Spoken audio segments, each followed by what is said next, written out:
Yes! Surprise! It's not Sully Sullenberg yet, but it's coming up. It won't be long. We just have a little message for you. Well, we're kind of wondering what is causing all this radio silence.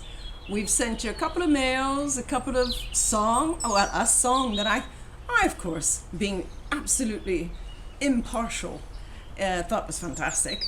And we didn't get very many comments. A few of our good folks did give a comment, but we'd like to hear from all of you. And the website. Come on into the website.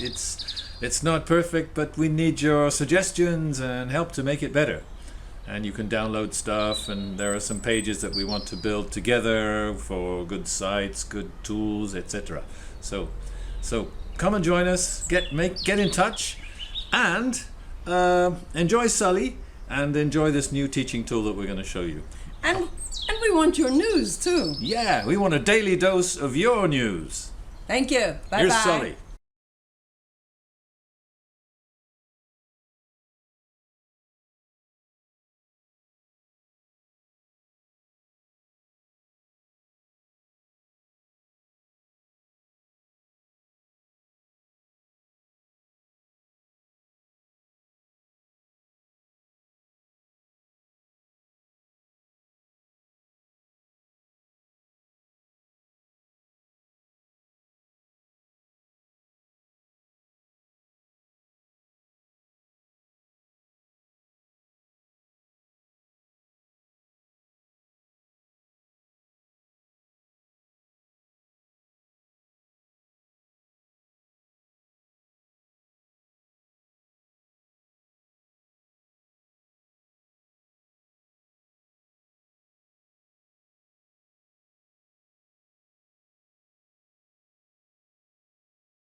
January 15, 2009 started just like 10,000 other days, literally.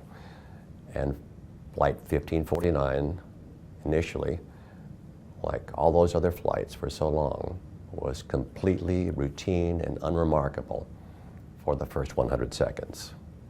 But this very suddenly, and I was aware of it at the time, became the worst day of my life.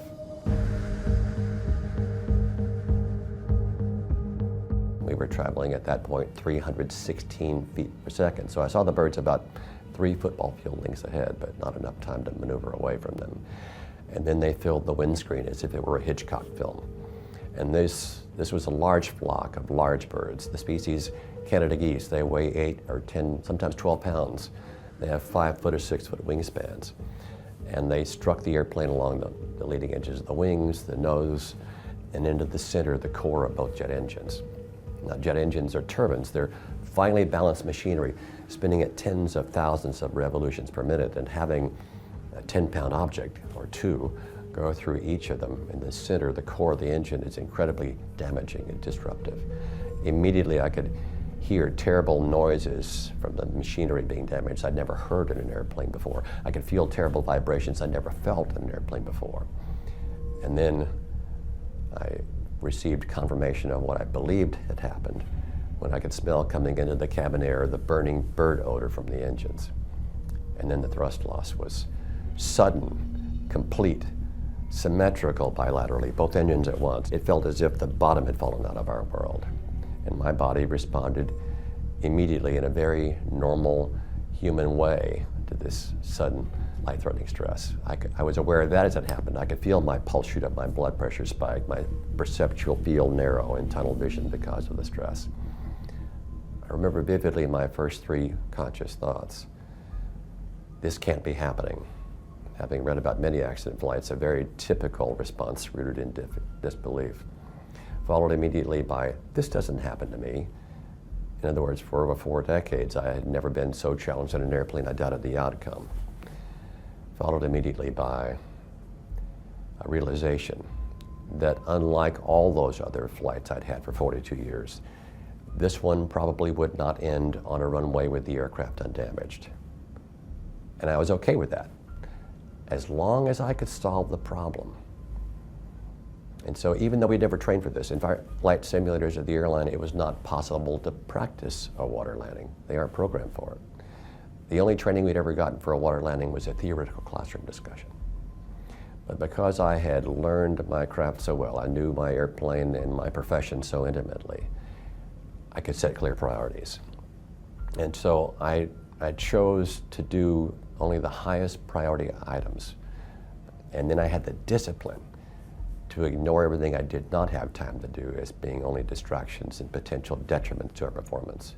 You see, I'm also well-read, and so I knew the neurobiology. I knew that multitasking is a myth, that when we think we're multitasking, what we are in fact doing is switching rapidly between tasks, not doing either of them well.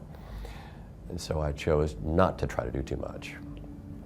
Within a few seconds, by memory, I had taken the first 2 remedial actions that we would eventually get to on the checklist over a minute later, over a third of the way through the remaining flight time. But I needed those actions to be effective immediately and not to wait. I turned on the engine ignition so if the engines could recover, they would. And I started the airplane's auxiliary power unit. I knew it was only a matter of a few minutes before our flight path intersected the surface of the Earth. I had to choose the best possible place for that to happen. Having flown into New York